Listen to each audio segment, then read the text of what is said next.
What I thought I'd do today is look at a building from a photograph and see if I could figure out how the details work. And this is really just to show you as architecture students or design students how my own thought process works and how I might work my way around some of the things that I see and try and ally them to some of the knowledge that I have about what the detail might have to achieve.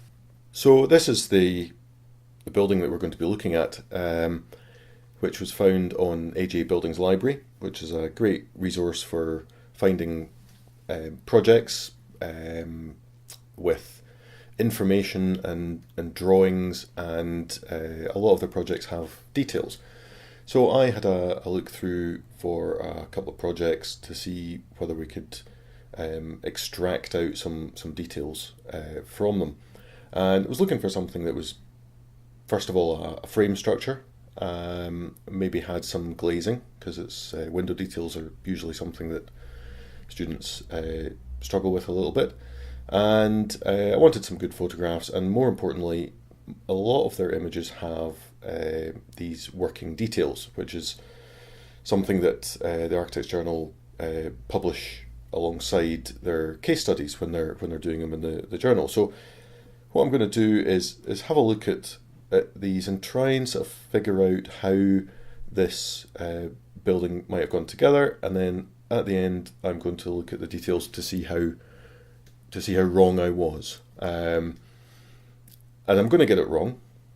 I might get little bits of it right, but it'll be entirely different. But each person that's looking at it, we all have the same concerns when we're doing detailing, that we can keep things dry and things can be fixed, it can be safely installed, and that it satisfies the architectural intention and the aesthetic intention.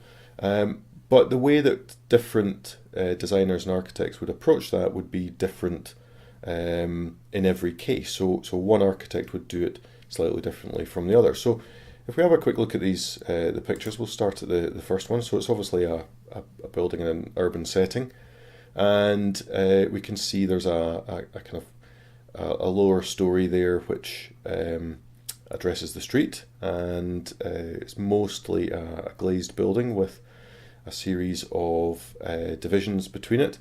And if we're looking at this image here, I can see there's a few odd things, maybe a few clues as to how it goes together. There's windows divided up by what appears to be concrete or possibly stone, which that stone isn't continuous all the way down, whereas this part here does continue all the way up. There's another broken one there, and then there's a continuous one, a broken one, a continuous one. So there seems to be, and I'm guessing just out of shot over here, that one would be continuous. So my guess would be that some of these are false columns, just facings perhaps, and that in there's either a concrete column, concrete frame with a facing, or a steel frame with a facing, and that our bays are this one here, that one there, this one here, and that one there, because it's kind of two divisions and then a full column, two divisions of full column.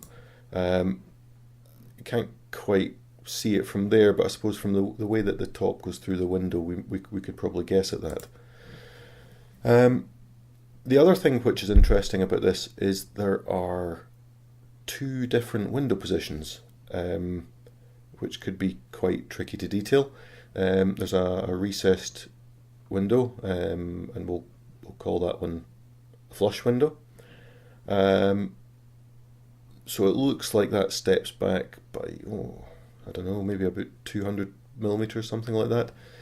And then the last image, to be honest, I'm not entirely sure what that's showing, but that does seem to suggest that there's a steel column, and that there's a separation there so that these elements are non-structural. There we can see the steel frame there, and are facing elements. So I'm going to try and draw what I think the detail would be, and we'll see how close I am at the end. So the program I'm going to use to do this is a free kind of Photoshop clone, I suppose you could call it, called Krita, and it's actually a really nice program to use. The tools are in places where you would expect them, and it does most of what you expect. But really, it's just it's like a sketching and drawing program. So if you're looking for it, it's Krita, and this is version 4. So if we close that, we need a file to work from. So file new, and I'm just going to choose the preset A3 template. So number of pixels and 300 dpi. So we'll just hit use that template, and it'll come up with a white screen. So what we kind of need to start with, and let me just change the color of my pencil. So within the image that we looked at, there was two kind of conditions. So there's one where the column on the outside had glass running out from that position, and then meeting the next column, and then there was another condition where the column had glass at that point, meeting or coming over to meet the next column.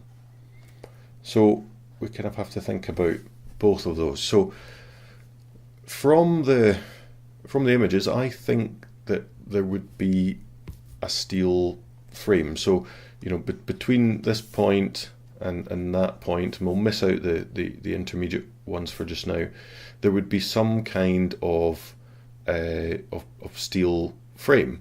So what we're maybe thinking is that there's some sort of I-beam in there, which would be our kind of main structural frame, and that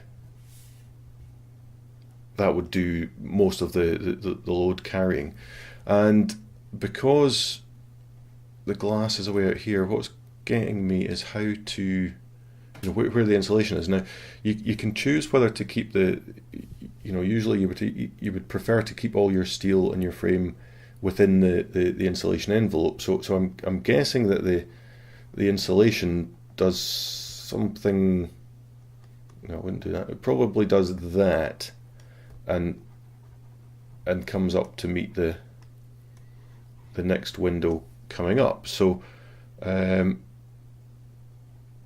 let's maybe just sort of firm that up. So let's say that there's a steel column in there, and that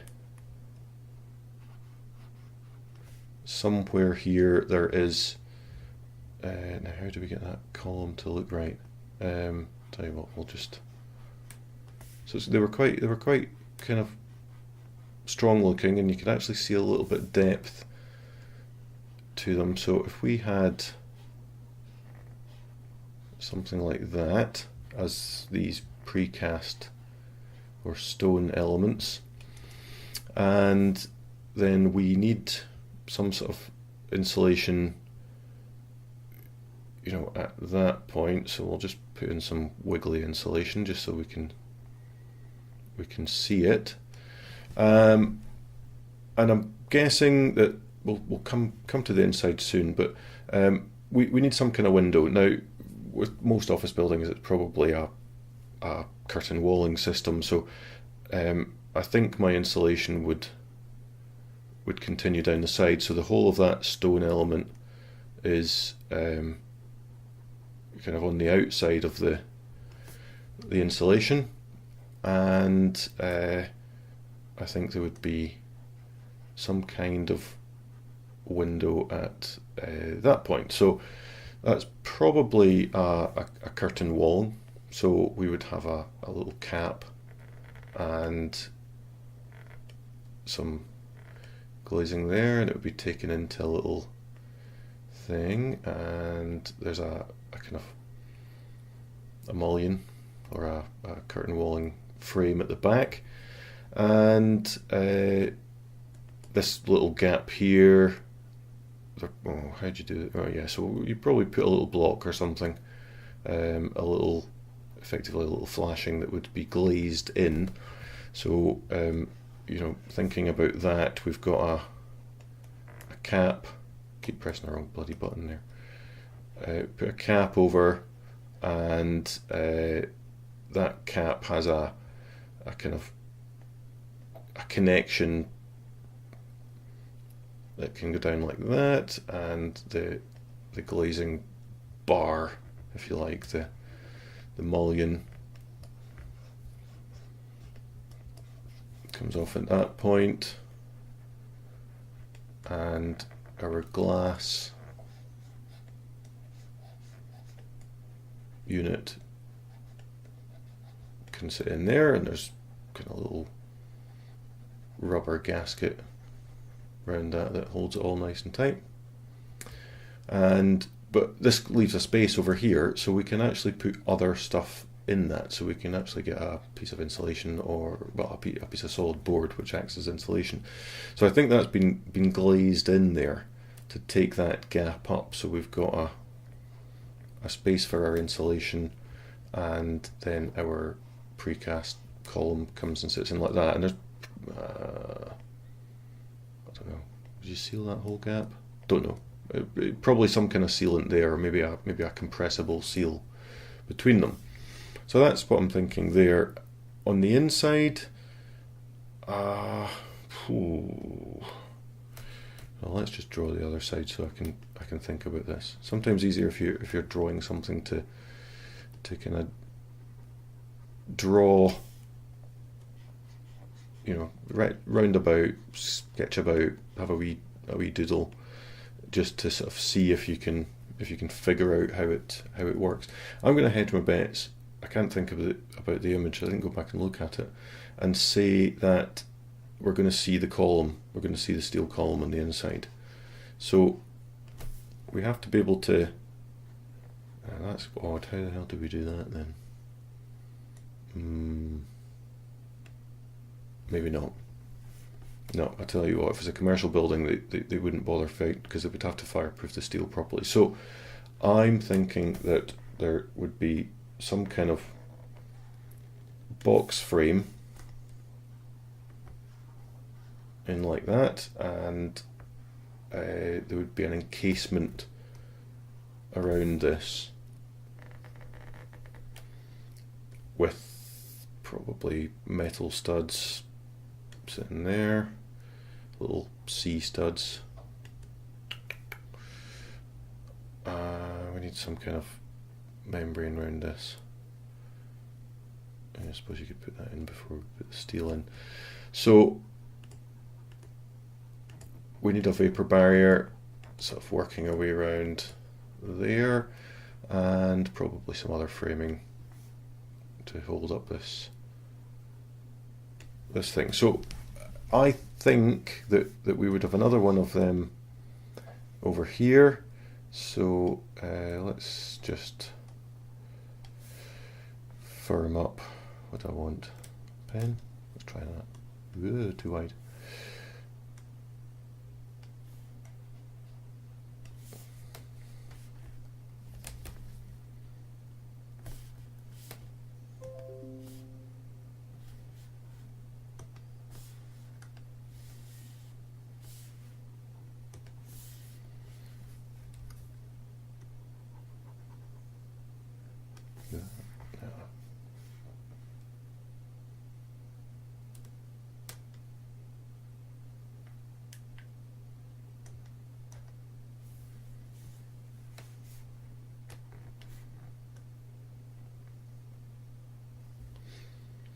So that's our capping, our glass unit come in like that.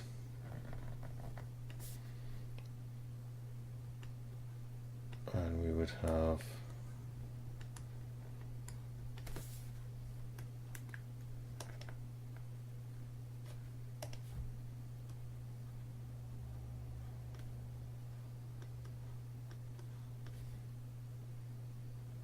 stone down there.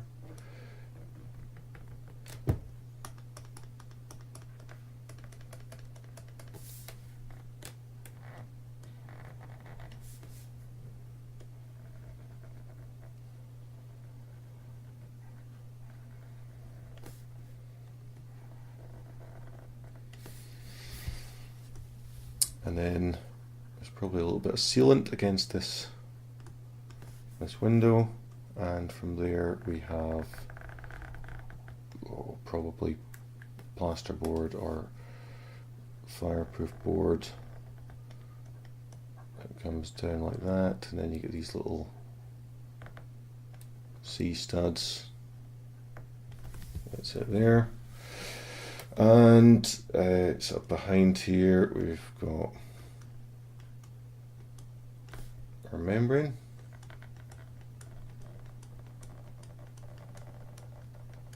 It's going to work our way across and up to the next window. And somewhere in here we have our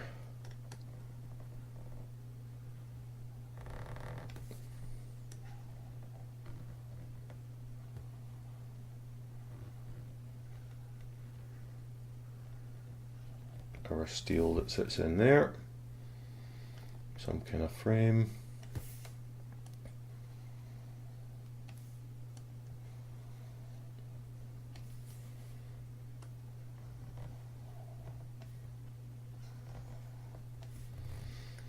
And then a repeat of the window at that side with our little glazed in bit and a bit of something. So hopefully that makes sense. Tell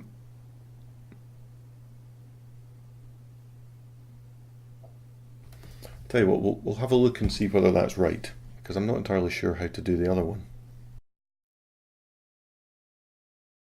Okay, we can go back to our AJ building library.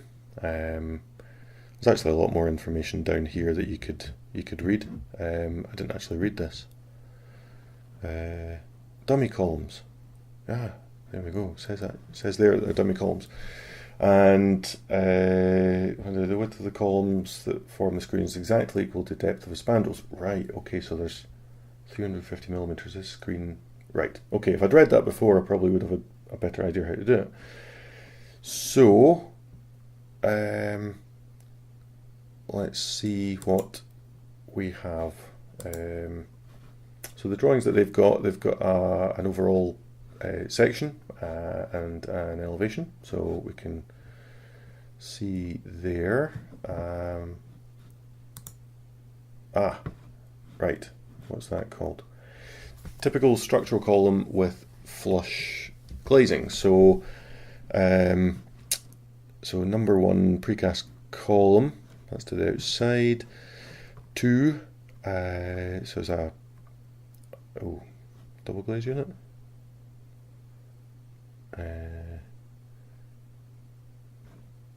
Okay, it seems to be pointing, it's not actually telling me what that little bit there is, but I can see that there's a double glazed unit here into this curtain walling section, and there's a little element there it hasn't actually been glazed in, it's an end piece, so I was wrong with that, but there is sealant there. What I was right with, which I'm kind of happy about, is that the insulation goes around that column. My precast column wasn't quite so deep, but there is a piece of steel there and an encasement round the outside, so I wasn't a million miles away. And it's a worthwhile exercise to do. It took me, 15 minutes to do that? could be massively wrong, could be massively right, but it's worthwhile doing. So I'll try and do another one because I'm now intrigued as to how badly I can get these things, and we'll see how that goes. Okay, thanks for listening.